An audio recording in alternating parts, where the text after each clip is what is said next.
जय हिंद, वंदे मातरम, जय श्री राम। विजय राजहंस मानव सेवा संस्थान का राष्ट्रीय अध्यक्ष श्रीनिवास पांडे एक और वीडियो आपके सामने लेकर उपस्थित हुआ हूँ। अगर आपने हमारे चैनल को लाइक नहीं किया तो लाइक करें, सब्सक्राइब करें और उसे ज़्यादा से ज़्यादा शेयर करें। ये वीडियो बनाने का मुख्य है कि हम समाज की धारा से जुड़े हुए हैं। समाज ही हमारा धर्म है और समाज के जो शोषित वर्ग हैं और जो पिछड़े वर्ग हैं उनके उत्थान के लिए हमारी संस्था निरंतर कार्य करती है।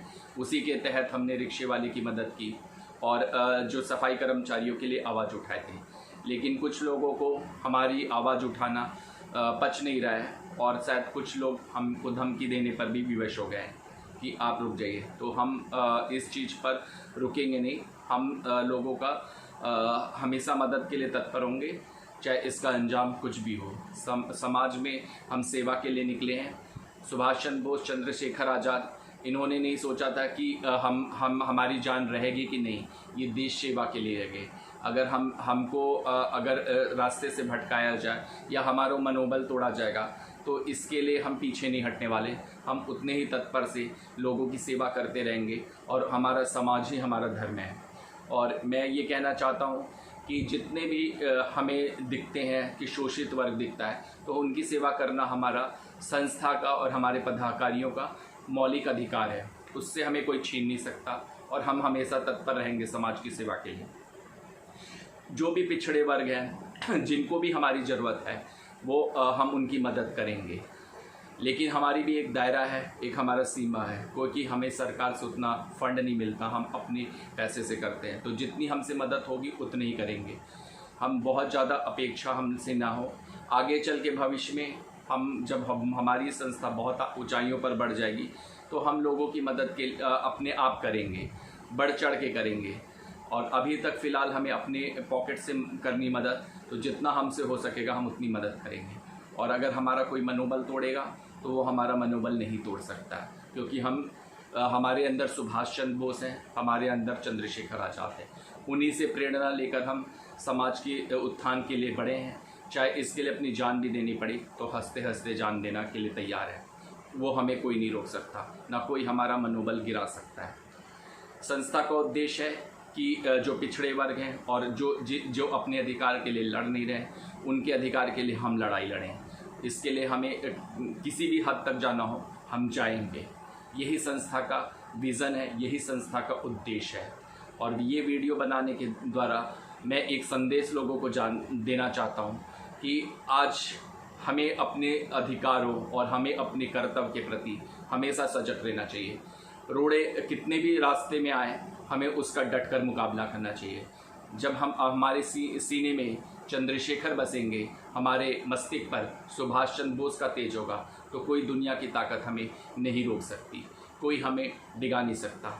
हम शेर हैं, शेर ही रहेंगे। चूहा बन के बिल में घुसना हमें कतई गवारा नहीं है।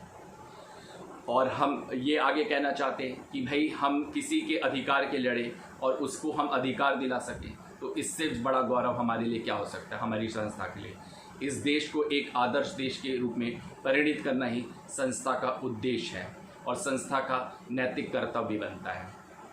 हमारी संस्था विगत 4 वर्षों से कार्य करती रही है, चाहे वो पर्यावरण के क्षेत्र में हो, नारी सशक्तिकरण के क्षेत्र में हो, बाल मजदूरी पे हमारी संस्था ने अनेकानेक कार्यक्रम किए और लोगों को जागरूक कराया।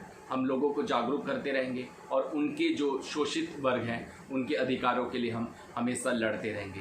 यही हमारे संस्था का उद्देश्य है और हमारे संस्था का कर्तव्य भी है। और मैं उन युवाओं से कहना चाहता हूँ जो कि देश के लिए आज नहीं सोचते हैं, तो देश के लिए सोचना शुरू कर दें। और आज देश बहुत ही कठिन परिस्थितियों से जूझ रहा है। देश के बारे में सोचें, देश हित के लिए सोचें।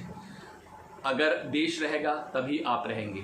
लोग अपने निजी स्वार्थ में इतना है कि उनको अपना घर, अपने बीवी, अपने बच्चे, उसके अलावा कुछ नहीं सूझता है। तो जब देश में संकट, आपने प्रकृति से इतनी छेड़छाड़ की तो प्रकृति आपको अनेक रंग अपना क्रूर रूप भी दिखा रही है। और अगर हम अभी भी नहीं संभले तो हम एकदम गर्त में चले जाएंगे। कोरोना काल ने लोगों को स्थिति दिखाई दी है भयानक। तो हमें अभी भी समय है कि हम सुधर जाएं और हम अपने नैतिक कर्तव्य और देश के बारे में सोचें, क्योंकि देश से बड़ा कोई नहीं है। अगर हमने इस जन्म मिट्टी में भूमि में लिया है, पृथ्वी माँ के प्रति हमारी भी जिम्मेदारी है। पृथ्वी माँ को हम पीड़ा पहुंचाकर हम कभी सुखी नहीं रह सकते और अपनी अस्तित्व की कल्पना मात्र भी नहीं कर सकते।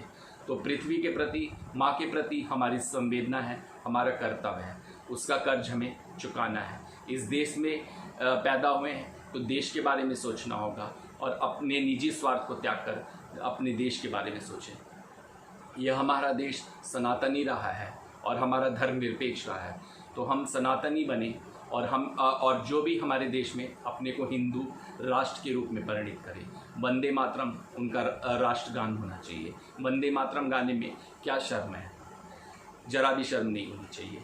और जय जवान जय किसान का नारा जो लाल बहादुर शास्त्री ने दिया था, उसको हमें साकार करना है। जवान हमारे देश की शान है, तो किसान हमारे देश की बान है। आन बान शान यही हमारे है, तो हमें उनका सोचना चाहिए। लोग किसान के नाम पे राजनीति कर रहे हैं, तो ये कहीं से भी तर्कसंगत जरा भी नहीं है।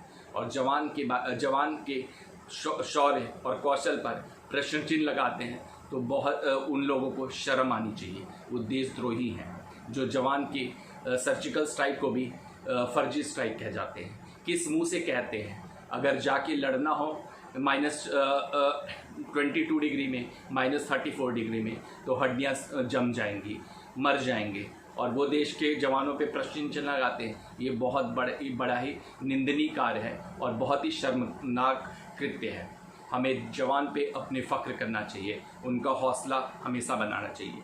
और हमारी संस्था जब भी देश में मुसीबत आएगी तो जवान के साथ हमेशा अपने को खड़े पाएंगे। किसानों के प्रति हमारे फ़र्ज हैं, हम किसानों के प्रति भी हमेशा अगर जब उनको कष्ट होगा तो हम खड़े रहेंगे उनके साथ, क्योंकि यही देश की दो धुरी हैं, जय जवान जय किसान। लाल बहादुर मूर्ख नहीं थे जिन्होंने ये नारा दिया था। आज उनको नमन है कि उन्होंने जय जवान जय किसान को, उनकी सार्थकता को समझा और उनके महत्व को समझा। किसी भी प्रधानमंत्री ने जवान और किसान को इतना सम्मान नहीं दिया था जितना लाल बहादुर शास्त्री ने दिया था। हमें अपने देश पर गर्व होना चाहिए। हम सोने की चिड़िया थे, लेकिन लोगों की गद्दारी और निजी स्वार्थ की वजह से हम कहां से कहां पहुंच गए। आज हम अपनी अस्तित्व की लड़ाई लड़ रहे हैं, तो किस लिए हुआ? क्योंकि कुछ लोग जयचंद और मिर्जाफर इस देश में पहले भी थे और आज भी मौजूद हैं। कुछ जयचंद और मिर्जाफर हैं, उनका सफाया करना बहुत ज़रूरी है। सिराजुद्दौला युद्ध में हार गया तो जयचंद्र ने उसके पीठ पे छुरा भोंका था, तो आज भी कुछ लोग जयचंद और मिर्जाफर के रूप में पीठ में छुरा भोंकने के लिए तत्पर हैं। हमें एक बहुत यशस्वी प्रधानमंत्री मिला है, उसकी हमें कद्र करनी होगी। उसका कोई भी निजी स्वार्थ नहीं है। किसी ने मेरे से प्रश्न किया था कि वो अपनी माँ को चश्मा नहीं देते हैं, अपनी भाभी का इलाज नहीं करते हैं, तो ऐसे प्रधानमंत्री पे तो हमें गर्व महसूस होना चाहिए, जो कि अपनी परिवार को महत्व ना देकर देश को महत्व देता है, देश के लिए जीता है। अनेक प्रधानमंत्री आए, अनेक नेता हैं, उन्होंने बस अपनी झोली भरना ही अपना कर्तव्य समझा। तो हमारे ऐसे महान प्रधानमंत्री को तो हमें सलाम करना चाहिए, उनकी कद्र करनी चाहिए, लेकिन हम उनकी कद्र नहीं कर रहे हैं, आरोप प्रत्यारोप में और उनको कटघरे में करते हैं। लेकिन उनको फ़र्क नहीं, उनको पता है कि हमें क्या करना है। हाथी चलता रहता है, कुत्ते भौंकते रहते हैं, उनको इसकी परवाह नहीं, तो वो हाथी की तरह चलते रहेंगे, रास्ते में कुत्ते तो भौंकते ही हैं, उनका भौंकना काम है। तो हमें देश का सोचें, हम राष्ट्र का सोचें और हम लोगों का सोचें जो कि बेचारे सताए हुए हैं, पिछड़े वर्ग हैं, उन्हें हम उठाएं।